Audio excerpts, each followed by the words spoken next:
Rick Sanchez C137 is a little crybaby bitch boy. And I can prove it. If you look beyond all the fat jokes, the high IQ memes, the advanced story concept, and its half-hearted, carefree, episodic nature, Rick and Morty is actually a very tragic story about love and how the loss of that love can drive a man to seek refuge in nihilistic mindsets, scientific exploits, and some good old-fashioned, strictly episodic, self-contained adventures to fill the void in his soul. For those of you who have never heard of Rick and Morty but clicked on the video because of the appeal of the second half of this title, Rick and Morty is an animated TV show that follows Rick as he takes his grandson Morty on interdimensional sci-fi adventures with the help of his portal gun that shoots green gooey portals to alternate universes in the multiverse. You see, Rick is something of a scientist himself, so he creates all his gadgets in the basement of his family house where he lives with his daughter Beth, her husband Jerry, their son Morty, and Morty's sister Summer. Now, the reason why a grumpy old man lives with his daughter's family and goes on elaborate sci-fi adventures with his grandson on a regular basis is that, and even though Rick will never admit this, he's extremely lonely. You see, Rick's wife and daughter got blown up by an alternate version of himself from another universe as a fucked up kind of fuck you for choosing his loving family over the eternally lonely godhood that comes with being a Rick in possession of a multiversal portal gun. Imagine doing anything you want,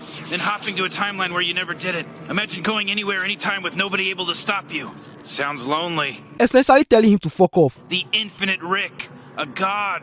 Pass. Excuse me? Bro, Ricks don't pass on this. Who do you think you are? So, our Rick. Oh yeah, and by the way, in the vast multiverse of Ricks and Mortys, the Rick we follow for most of the show, the Rickest Rick, is called Rick C137. So, whenever you hear me say our Rick, that's who I'm referencing. Alright, back to the video. Our Rick went crazy with vengeance, so he created his own portal gun and traveled the multiverse in search of the specific variants that killed his wife and child. Along the way, he met some friends and helped them fight against the galactic government for fun. After they won the battle at Blood Ridge, Rick got so excited that he offered his best friend, Bird Person, the opportunity to aimlessly travel the multiverse with him. Dude, I share this with almost nobody, but I could take you right now to this same battlefield in a universe where we lost, or another where we won, or another where the war never even happened. But got rejected because, unlike Rick, Bird Person actually gives a shit about his universe and the people in it. The relationship that we have, I never used that word, is not worth my integrity. Oh my god, it's not a complicated transaction, my man. Oh, you cold bitch. Would you like to join me doing awesome shit that matters? No, I would not. I would rather be a judgmental dork. Case closed. Really no need to drag it out. You see, Rick fought the galactic government because he thought it would be a fun distraction from the fact that his wife and child just got blown up right in front of him. Bird Person fought the galactic government because they did a very big genocide on his people. So clearly, these two individuals are not of the same feather. Pun very much intended. Fuck you.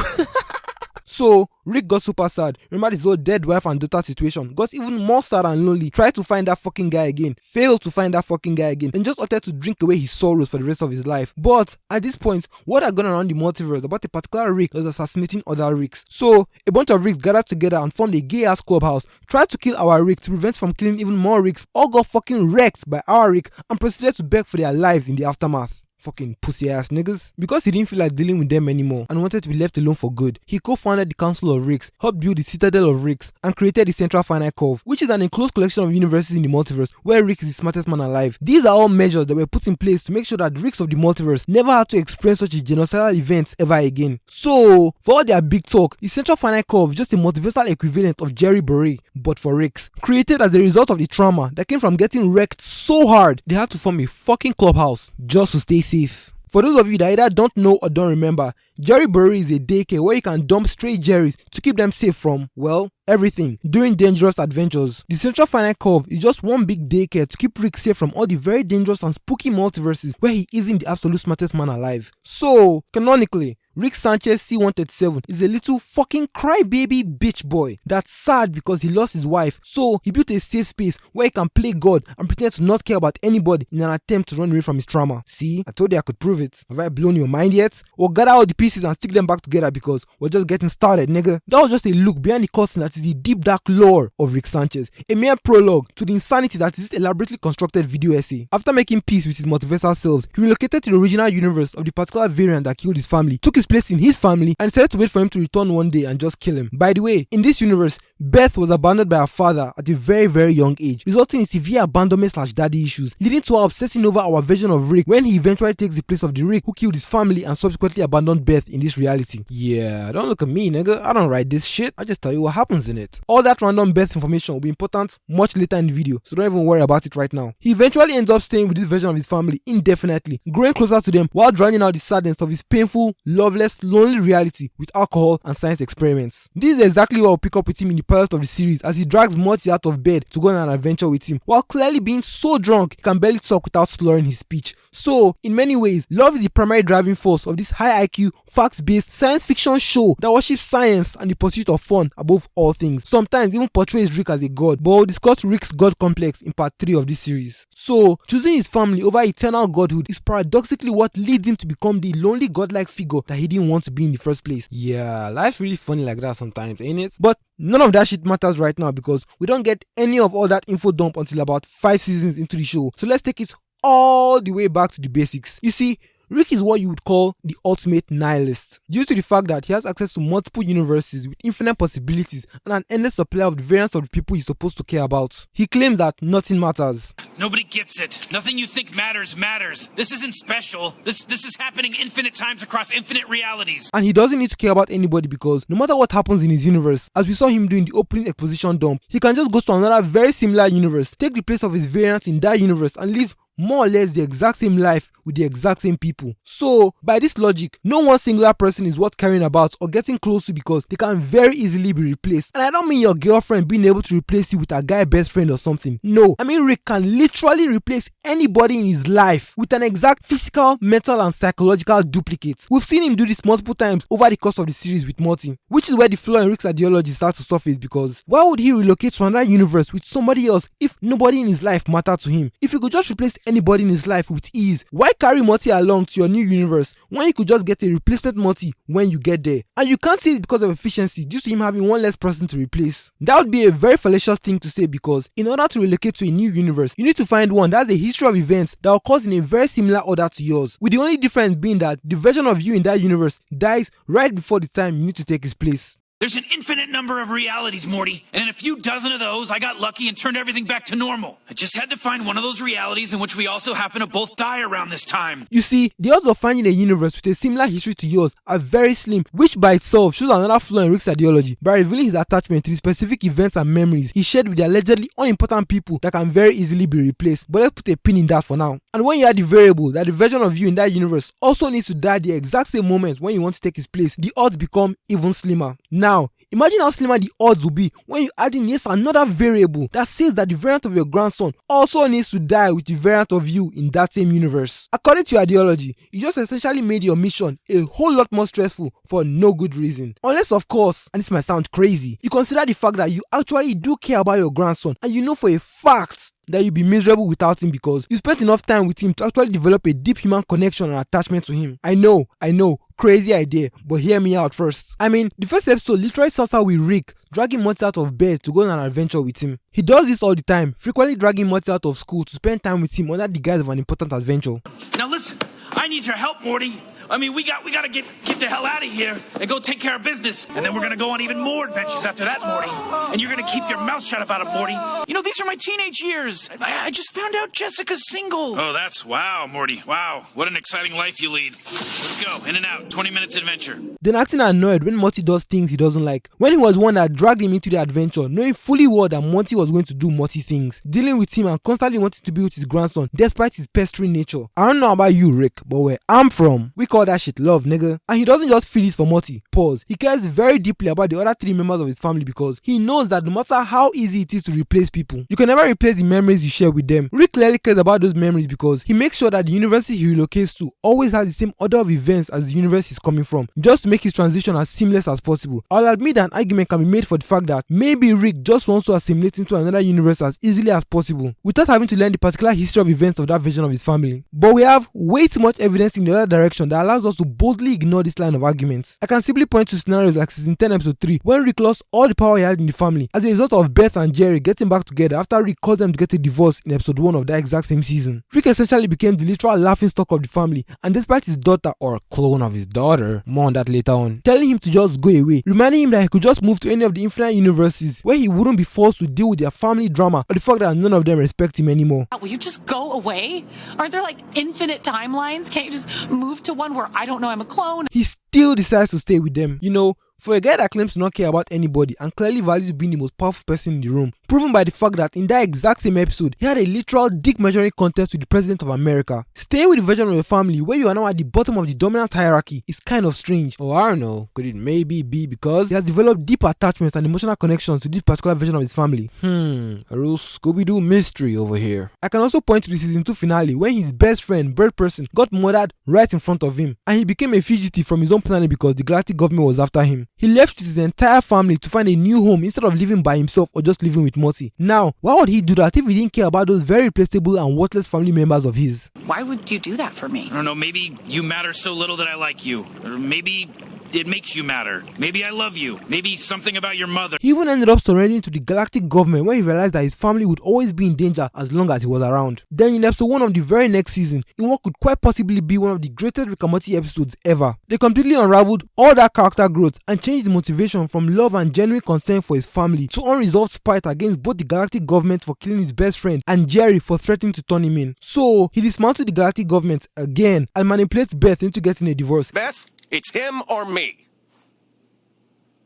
Seems like you guys need some privacy. I'll be in the garage. Jerry's going to spend some time divorced. I'm sorry to hear that, sweetie. I hope I had nothing to do with that. Oh, God, Dad, that is not your burden to bear. Kicking Jerry out of the family at the beginning of season 3, the most canonically important season of the show, a fact that will become more evident as I continue to reference back to it more and more in this video. But I'll discuss the annoying pattern of regressing Rick's character development for the sake of the plot in part 2 of this series. To summarize the character of Rick Sanchez, he's a lonely old fuck that lives with a version of his daughter and her family because his wife and daughter got wrecked when he could literally live anywhere else, and drags his grandson out of school on a regular basis to go on adventures with him while consistently proclaiming and acting like he doesn't care about anybody, even though he still tries to fill the romantic hole in his heart with a string of ex-girlfriends and random promiscuous alien bitches with titties on their elbows, while still saying and believing things like, what people call love is just a chemical reaction that compels animals to breed. It hits hard, Morty, then it slowly fades, leaving you stranded in a failing marriage. Oof. I did it. Your parents are gonna do it. Break the cycle, Morty. Rise above. Focus on science. The frightened little boy in the mustard shirt is Morty, by the way. He's more or less a very dumb, very horny teenage boy that's been 14 years old for about 6 seasons now. His sole purpose in life is getting into a relationship with hottest girl in school, Jessica W, full surname unknown. Very W surname, by the way. But he ain't got no W raise, no confidence, and definitely no experience pulling bad bitches. So she barely remembers his existence half the time, and he just settles for sleeping over her every chance he gets. What he really needs is a proper understanding of female nature, because there are episodes where he actually manages to get Jessica's attention and she's now the one falling for him. In these episodes, minus one where he literally drugs her with a love potion and destroys his entire universe, he's either actively ignoring her, dating somebody else, or just asserting himself and actually asking her out on a date with his full chest. Everybody fuck off. I just want to say that you're really great. I know the timing never really worked out with us, but you're really great, and I wish I got to know you better. Wait for it.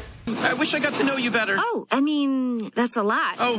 Yeah, sorry. I guess I just... No, I just wish you said it sooner. What? Oh! What are you doing tonight? Tonight? Yeah. Do you, want to watch a movie or something? Why she keep calling my phone speaking sexually? Yeah, tonight. Sounds great. Holy shit. Holy shit. Hi, hey, Jessica. Oh, hey, Morty. The hierarchy of power is about to change. Hey, Jessica, right? Yeah, hi, sorry. I thought you knew my name because we've interacted so many times, but maybe I was just being stupid. Sorry. Wait for it. Hi, I'm Jessica. That's me. Cool. Jessica. See you around. Yeah, I hope I see you around. Guess we'll see.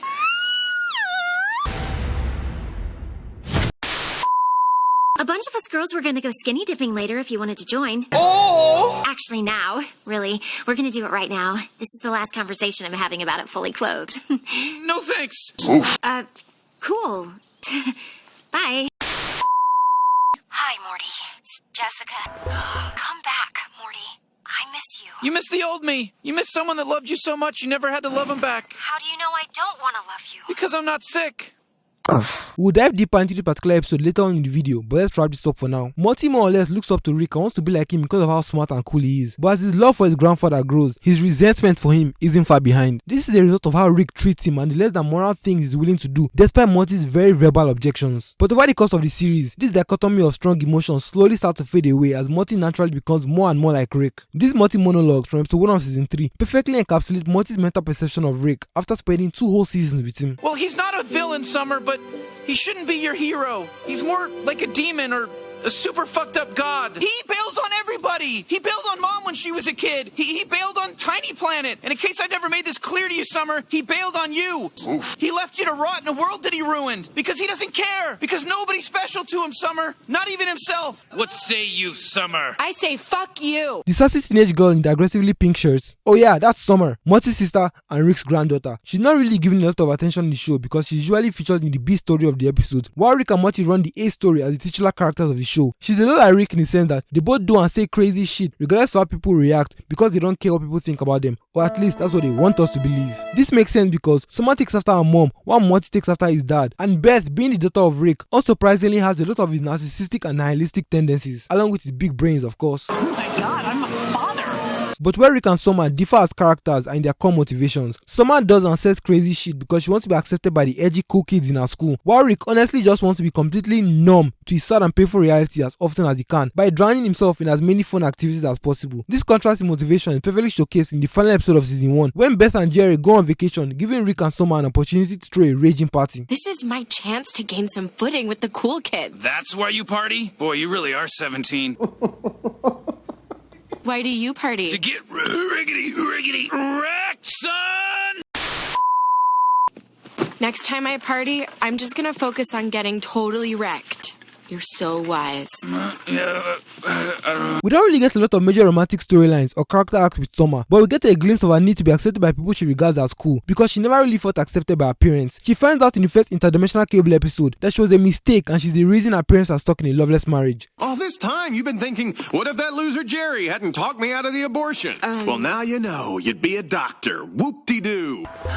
And I'd be on DiCaprio's yacht, banging Kristen Stewart. You thought about getting an abortion? Everyone thinks about it, obviously. I'm the version of me that didn't do it. So, you're welcome. Yeah. No. Yeah, thank you guys so much. It's a real treat to be raised by parents that force themselves to be together instead of being happy. So, she tends to respect and seek the approval of people like Rick and her classmates because she never respected her parents or felt accepted by them. This takes her very close to replacing Morty as Rick's number 2 in a lot of episodes. She learns to slowly swap her resentment for her parents with love, which is shown in scenes like this, where she brings her dad a housewarming gift after he has been kicked out of the house because of their divorce in season 3. Dad, I wanted to give you this as a reminder not to look back. Thanks. If Jerry looks like an oblivious fuckface that can't keep a steady job or sexually please his wife to save his life, well, that's because he is. The trick to cereal is keeping 70% of it above the milk. Jerry, get a job. Why don't you get it, Jerry? You're the man of the house and you don't have a job. I might like it, and if she likes it, I permit it. You little pervert. You like a little pervert. I like humiliating a little pervert. I approve. Carry on. Jerry is essentially a grown-up version of Morty who never became cool because he didn't go on an adventure with Rick when he was 14. He is the dumbest member of the family and everybody's dumbass / punching bag because Rick passed down his genius to Beth, who passed it down to Morty and Summer, who both had that genius gene watered down by Jerry genes. Clearly one more than the other. Leaving Jerry as the sole member of the family, completely genetically removed from Rick's genius intellect. Very much like Morty, he loves his wife Beth with all his heart and very regularly simps over her and threatens to kill himself if she ever leaves him. Beth, do you still love me? What kind of question is that? The yes or no kind. I'm thankful for my wife, Beth. The Beth that chose me. I'm so grateful to you, and I literally could not live without you. Aww. Wait for it. I really mean that. If something were to happen to you, or if you were to leave me or be unfaithful, I would die. Literally. Probably by my own hand. Okay. Nigga, he a bozo. Just to be clear, I was saying I'd kill myself. Jerry. God, we know. In season 1 to 4, we see their marriage go from being bitter and resentful as a result of many variables, one of which being Summer's unplanned conception, to a somewhat neutral and domestic state in the aftermath of their big divorce in season 3. The joke I made about Jerry not being able to sexually please his wife is particularly funny because in season 6, she actually cheats on him with a clone of herself that Rick made in episode 9 of season 3 after presenting her with the option to go explore the universe and leave a clone of herself behind to take care of her family. I can make a clone of you. A perfect instance of you with all your memories, an exact copy in every way. It'll love and provide for the kids, do your job. You could be gone a day, a week, or the rest of your life with zero consequences. The moment you decide to come back, I flip a switch and the clone's job is done. It feels no pain, regrets nothing, and has zero chance of going Blade Runner. Best final choice and true identity are left up to speculation for both the fans and the characters in the show. Am I the clone? Sorry, what? Am I the clone? Did the real me choose to leave and I only think I chose to stay because that's what I need to think because I'm the replacement, Beth? No. Wait for it. Okay. I'm sorry. Thank you, Dad. All good? Totally. I'm fine now. Wait for it. And just to be sure, you're not pretending to be convinced you're real because you're actually convinced you're a clone, and you're now terrified that becoming self-aware would mean I'd have to terminate you. Don't ask questions. No. Okay, glad I could help. See you soon.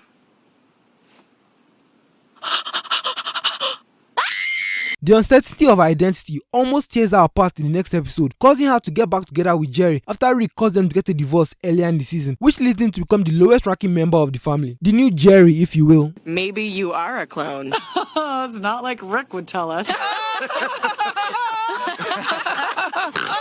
The mystery of Beth's true identity looms over the show for a while until it is surprisingly addressed and simultaneously unaddressed in the finale of season 4, where in a twisted turn of events, it is revealed that while Rick did clone his daughter, he has no fucking idea which is the original and which one is the clone. The truth is hidden for most of the episode until the very end, when we find out that Beth actually gave Rick the authority to choose if he wanted her to stay with him and be in his life, or if he wanted to send her away to space as an alternate means of abandoning her all over again. See, I told you all that abandonment information will come full circle. Clearly, this was a lot of pressure and emotional responsibilities placed on a guy who claims to not care about anybody, including his own immediate family members, and actively tries to distance himself from them as much as he can. So, what did Rick, in his infinite wisdom, decide to do? He shuffled the original and the clone while he tried turning his back on his daughter so he could absorb some of all responsibility. Then, randomly send one of them to space and wiped his memory of the fact that his daughter gave him his chance to choose between sending her away into space and keeping her in his life, and he shamefully pussied out and essentially made a non-decision. Then, was so embarrassed and ashamed of himself to even keep the memory of a disgraceful moment of cowardice in his head. Yeah, that thing is a different type of fucked up, for real. Long story short, literally nobody knows who the clone is, so they just call the other one Space Beth. She essentially toppled the new Galactic Federation, then came back and fucked Jerry's wife. Jerry, I had sex with your wife. Or I'm your wife and had sex with the clone you sleep with. Your pick. We had sex. We loved it.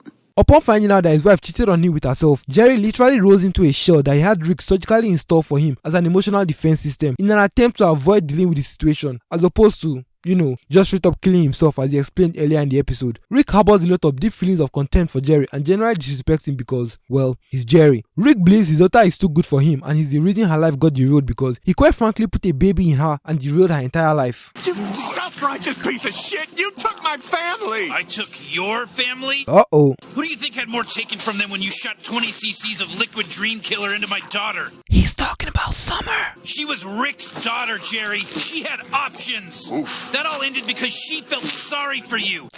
He's not wrong. You act like prey, but you're a predator. You use pity to lure in your victims. It's how you survive. I survive because I know everything. That snake survives because children wander off, and you... Here it comes. And you survive because people think, oh, this poor piece of shit, he never gets a break. I can't stand the deafening silent wails of his wilting soul. I guess I'll hire him or marry him. Jerry isn't exactly the biggest fan of Rick either because of the stronghold he has on his family and the lengths his wife and kids are willing to go just to keep Rick happy and stop him from abandoning them. Jerry's frustrations with Rick are summed up quite nicely in the season 2 finale when they're on the run from the galactic government because of their association with Rick. Yes, if we went back to Earth, as long as Rick was out there, they'd want to interrogate us. But, and this is purely hypothetical, Alright, talk your shit. What if we turned your father into the government? Jerry, so help me God. If you ever bring this up again, no more bacon. There already is no more bacon. This world sucks. Our life sucks. He's out of line, but he's right. Why are we doing this? For someone that would never do anything for anyone but himself. Jerry might be an unemployed dumbass, but he's making a great argument right here. That's not the point, Dad. We love Rick. For the most part. Yeah, you don't love people in hopes of a reward, Dad. Yeah, go off, Queen. Woo! You love them unconditionally. That's very good, kids. I'm proud of you.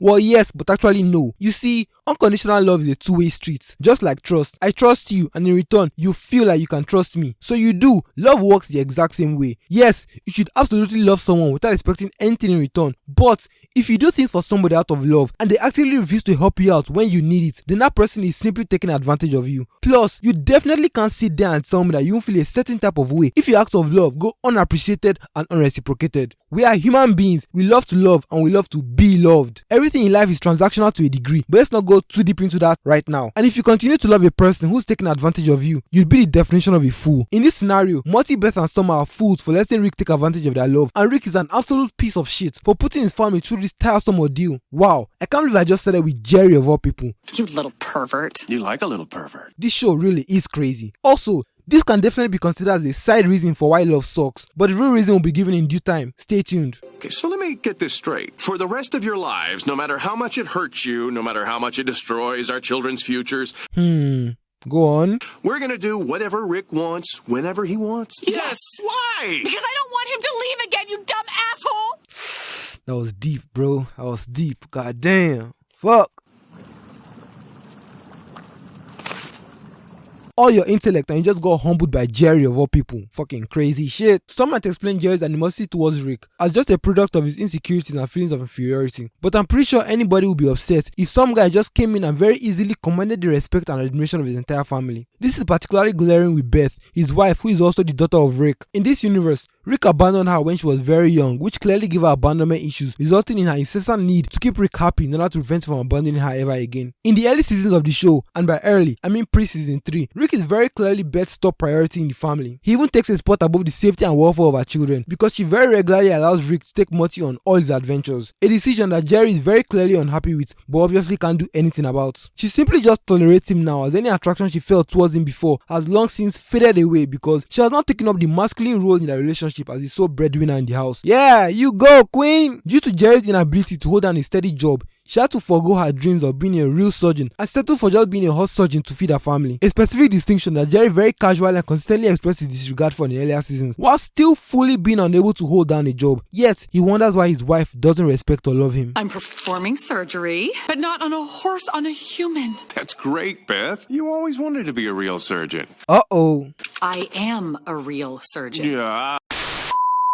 My job involves performing heart surgery. Well, yeah, on horses. Excuse me? Okay, let's not rehash that fight. Yeah, they hate, but they broke them. Beth, like her daughter Summer, seeks the approval of Rick, particularly because she went so long without him being present in her life, but mostly because she has no male authority figure to submit to as a woman. Yeah, I'm looking at you, Jerry. So she just defaults back to her father. The problems with Jerry's marriage are actually quite similar to the problems Morty has in his love life. If he simply got a job and stopped being such an outrightly oblivious dumbass all the time, his wife will actually love him again. As I said earlier, most things in life are transactional, and love is definitely one of those things. A woman won't simply love a man unconditionally unless she's attracted to him, and a man won't love a woman unconditionally unless he fantasizes about fucking her brains out every single night. I shouldn't need to say this, but I'm talking strictly about romantic love in this particular situation. Beth isn't just magically going to be attracted to a spineless loser of a husband simply because love is supposed to be unconditional. That's not how people work, my G. An example of Beth being genuinely attracted to her husband is shown in an episode where Rick takes them to get alien marriage counseling to try and fix their marriage in an earlier season, and the proverbial shit hits the fan. So Jerry has to actually take charge in order to protect his wife and get them home safely. Beth is hooked up to a machine that creates the physical manifestation of her mental perception of Jerry. So as he portrays himself as a competent and courageous warrior willing to risk his life for his wife, her perception of him changes in real time from a literal spineless, formless sludge monster to an absolutely stacked gym bro version of Jerry. You know, it's crazy how much not being a spineless, jobless loser will positively impact your marriage. Another example is when Morty turned the whole world into giant insect monsters and Jerry had to fight through the herd just so he could catch his wife having sex with another man.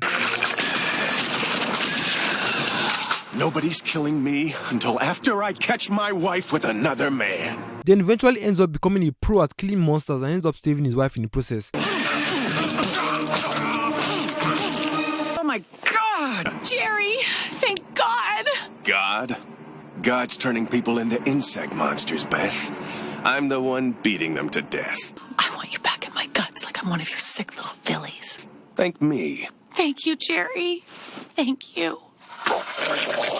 Then she literally clings on to him for safety and tries to have sex with him in public throughout the rest of the episode. But I'm sure it's all just a big coincidence that in the two examples of Jerry's wife being genuinely and deeply attracted to him, he takes full responsibility for her life as a masculine force and presence, allowing her to rely entirely on her husband instead of having to work a career just to keep herself and her family safe. Yup, just a very insignificant happenstance. Now, circling back to that clip of Morty on the phone with Jessica, you see, Morty is a very honey pubescent teenage boy, to the point where for a good number of the episodes over the course of the series, it is primary motivation. It doesn't always exclusively revolve around Jessica, because there was a time Rick and Summer got kidnapped by an entirely matriarchal society because he wanted to fuck an alien sex robot and forgot to pull out, so it gave birth to his rapidly growing alien son. Never forget to pull out, kids. This particular episode is an underrated masterpiece because, as previously stated, the pursuit of Jessica is basically his primary motivation for a good amount of the show, and in this episode, he essentially tells her to fuck off for the first time, which paradoxically results in her finally falling in love with him. The episode starts out with Rick and Morty completely stressed out about the adventure they have been doing lately, so they decide to go to an alien spa for some much needed rest and relaxation. At the spa, they go through a toxicity machine that removes all their inner bodily toxins, including their toxic personality traits. I think my voice is annoying. It is, and it's your best quality. So true. Turning them into wholesome, healthy versions of themselves. Hey kids, hope I'm not interrupting. Morty, a moment of your time? Happy to help, Rick.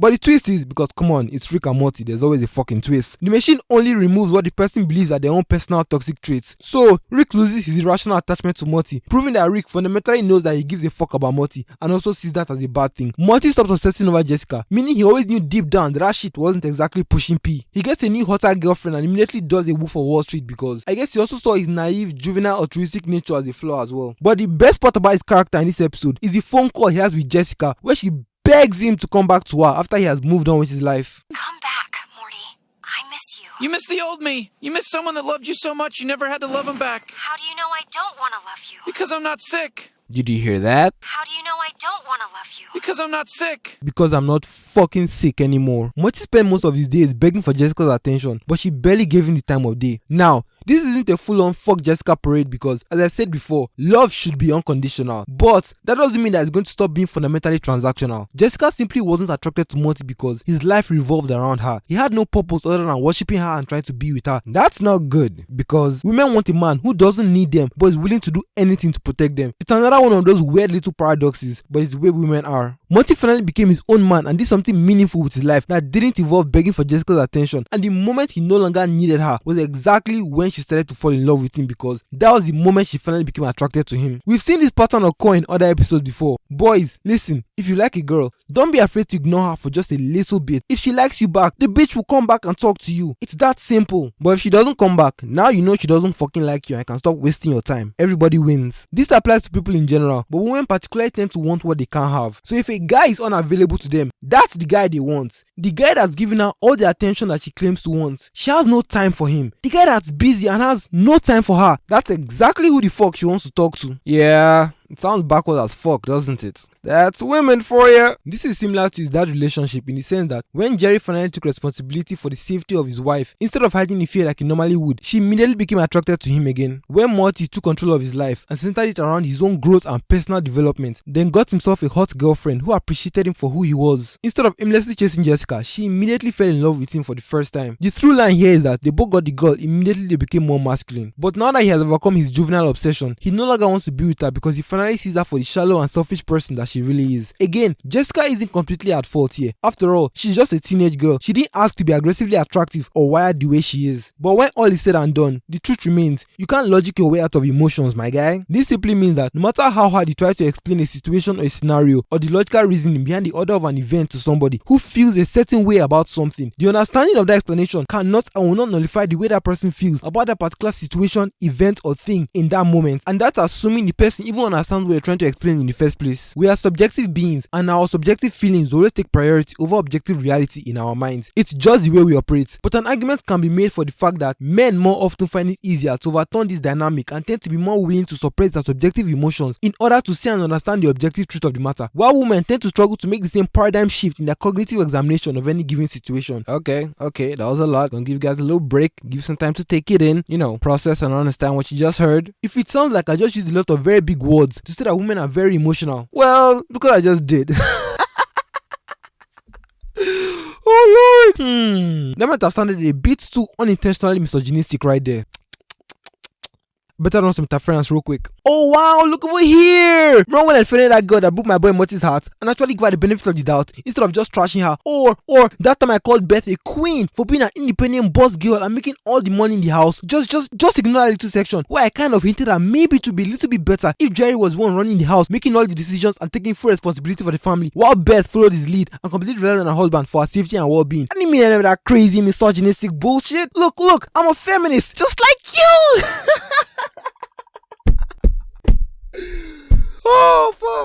Oh fuck. Whew. A good example of not being able to lock your way out of emotions is if as a guy, you hear that your friend hooked up with your ex behind your back. You won't hear the objective fact that she was one who invited him over to her house multiple times a week and was very sexually physical with him at all times. The only thing your subjective brain will recognize and latch onto is the fact that nigga just fucked your bitch, bro. Ex-bitch. But you know, the brain still holds on to certain possessive attachments that were near and dear to the heart once upon a time. Or, as a girl, your male friend tells you in the kindest way possible that you might maybe need to lose just a little bit of weight. Your brain won't remember the objective fact that this person is your friend and clearly has your best interest at heart. No. It will simply latch on to the subjective feelings of pain, anger, and betrayal surrounding the fact that your good friend just called you fat and unattractive. Now, those were two very real examples from my own personal life, but what separates them is the fact that I'm still friends with the guy and the girl never wants to speak with me again, even though what I did to the guy is objectively 10 times worse. Whoa, hey, yo. Did I just prove my own point about men and women being able to decipher objective facts from subjective feelings in completely different ways? How did that happen? That wasn't my intention at all. Whoa, look over here, you guys. I'm just like you, remember? I gave my guy's ex the chance to explore her sexual independence and liberate herself from the crippling patriarchal shackles of societal expectations that limit the woman's sexual freedom. Look, I'm a feminist too, remember? Just like you.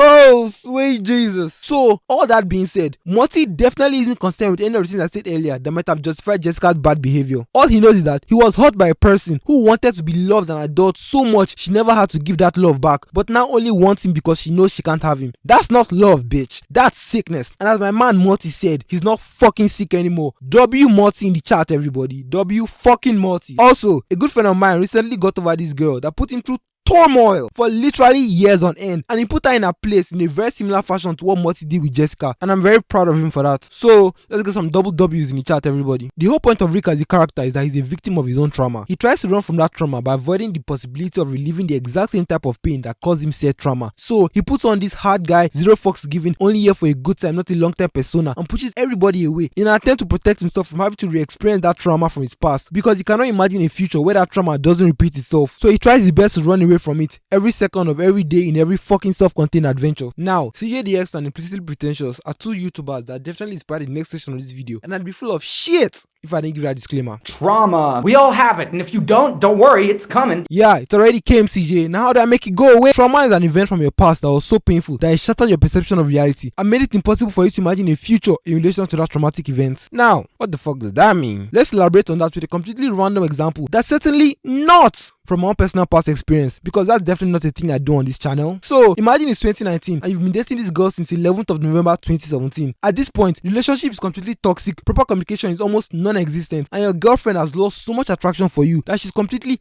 uninterested in coming to see you, talking to you, or even responding to your text with any degree of enthusiasm. On this fateful day, being the 25th of July 2019, don't ask me why I remember this date so well. I don't remember anything. This is completely 100% made up. I just like using specific dates in all my made up stories, that's all. Why are you looking at me like that? I said it's not about me! On this fateful day, you ask your girl why she bailed on you guys' plans to meet up and see each other for the first time in months, and she says no reason. You ask her what's wrong, and she says nothing. So you try having a normal conversation with her. Then she proceeds to give you back-to-back dismissive one-word responses. In a futile attempt to extend an olive branch, you tell her that you're here for her whenever she's ready to talk. So she tells you that this is how it's always going to be. Then in another attempt to extend an even bigger olive branch, your dumbass tells her that you love her. And after days of dry, emotionless, unreceptive, dismissive one-word replies, the next thing you see are 5 laughing emojis in your DM. Excuse me, but did this bitch just laugh in your face after I just told her you loved her, nigga? Oh Lord, what the fuck? What the fuck? What the... Oh fuck. fuck? I'm laughing with you guys right now, but that shit wasn't funny when it happened. It wasn't real. This is a totally made up example that has nothing to do with me or my personal life. So, you talk about it overnight with your female best friend, who, by the way, will eventually stop talking to you in about 3 or 4 years, give or take, which will make it 3 girls in a row who you loved that abandoned you, further deepening the core of your crippling abandonment issues. So, just a little heads up. After much solitary contemplation, you decide to break up with your now disillusioned girlfriend for the 4th and final time. Don't ask. You go on to watch a lot of fuck these hoes dating advice videos made by grown men that have equally been hot just like you, and you come to discover that the reason your girlfriend treated you the way she did was because she lost attraction for you because you were a feminine ass simping gay boy that allowed her to walk all over you and essentially dictate the communicational and monogamous boundaries of the relationship for an abysmally long period of time, all in the name of compromise and peace of mind. Those are in air quotes, by the way. Managing to only dominate her physically whenever you guys had the opportunity to hook up in real life, but failing to dominate her mentally. So you move forward with a fuck this whole attitude, quite frankly hooking up with any attractive girl that crosses your path, interacting with them as a hyper masculine version of yourself that doesn't use emojis, doesn't joke around, and is very blunt, assertive, and domineering, even in conversations. Even though your dumbass is still a jovial, fun-loving, hopeless romantic, all in an attempt to fill the hole in your heart and make up for all the times you were a pussy in your previous relationship. You also bury any sense of feelings you might have for any of these girls and immediately cut communications with them by deleting their numbers the moment you perceive any sense of disrespect or disinterest from any of them. Now, after painfully experiencing your ex disregard and disrespect it to your face like that, you can't imagine a future where you're in a relationship with a girl that will love and respect you for who you are. So you keep these new bitches at arm's length and cut them off the moment you think they're about to hurt you in any significant way. Yeah, that's trauma. Now, how do I make it go away, CJ? And that's exactly what Rick experiences throughout the course of the show, Rick and Morty. He had a family he cared about so much, and they were murdered right in front of him in cold blood. He was unable to get any sense of closure by saying goodbye to his family, or even killing the guy that took them away from him. So, he takes advantage of any opportunity to push away his new family, and opts to go on non-serialized, self-contained, episodic adventures that bear no real emotional stakes for him or his family, in the endless pursuit of having fun, and running away from the responsibility of building intimate relationship with the people he cares about. The beauty of this show and the superb writing behind Rick as a character really shines through when you start to notice little things like the contrast in Rick's facial expressions and inner emotions between the season 3 and season 4 finales. Both seasons end with Rick at the bottom of the family hierarchy in terms of status, influence, and power. But because of a little something I like to call character growth and good writing, he reacts to the exact same situation very differently in both scenarios. At the end of season 3, Jerry is back in the family and nobody really respects Rick anymore because they now see him for the lying, egotistical, and manipulative little asshole that he is. His reaction to this is anger and bitterness, so we get this closing shot of Rick annoyed and frowning in the corner surrounded by his family as they share a laugh at his expense. At the end of season 4, Space Beth, yet another family member that Rick sent away, is back in the family and nobody really respects Rick anymore because they now see him for the lying, egotistical, and manipulative little asshole that he is. But instead of getting angry with them for not seeing his points or going on one of his classic rants about how nothing matters and being bitter because he has lost a top spot in the family, he sits alone in his lab and reflects on all the bad decisions he made that led him to this very moment. He finally realizes how much of a piece of shit he really is, literally saying it out loud. Holy shit, I'm a terrible father. Remembers he also has no real friends left and is immediately filled with deep sorrow and sadness, too ashamed to even face his family, so he just sits alone in his lab while the credits roll. I actually cried when I saw this scene for the first time. Even as I rewatch it for this video, my eyes are watering because I feel now what I felt back then, which is empathy and compassion for the fact that Rick is now truly alone, left in isolation because of the consequences of his own actions and everything he did to actively push everybody away. 30 years of pushing everyone away! In the season 3 finale, he has been outranked and excommunicated. Are you going to stay? There's infinite timelines, Morty. Why would I stay in the one where I trashed the White House, became an enemy of America, and am the lowest status character in my idiot family? But he's still surrounded by his family as he fills up with anger in the corner. But in the season 4 finale, he is outranked, excommunicated, and left utterly alone to sulk in his sadness while his family celebrates mere inches away from him, separated from them only by the sheer amount of shame and disgust he now has in himself. It's the same fucking scenario in both finales, but the difference is that our protagonist has emotionally evolved as a person. After years of trying so hard to not give a fuck about anything, he has finally come to terms with the fact that he actually cares about his family, and he feels so bad for all the things he put them through because now they want nothing to do with him. And he knows very well that he deserves this, even though all he wants is to be with them. What the actual fuck? This show has no reason to be this fucking good. Just the best type of character writing you see on TV, and it's in a fucking cartoon. If you haven't watched Rick and Morty, do yourself a big favor and start binging it right now. So in conclusion, love sucks because it's the only thing worth living for, and when you lose it, you feel like there's no point in staying alive anymore, or at the very least, no point in being dumb enough to open yourself up to the possibility of getting hurt like that ever again. And in a futile attempt to avoid the traumatic pain of loss, you roam the world, shielding yourself from the one thing that makes this stupid life worth living in the first place. That is why love sucks.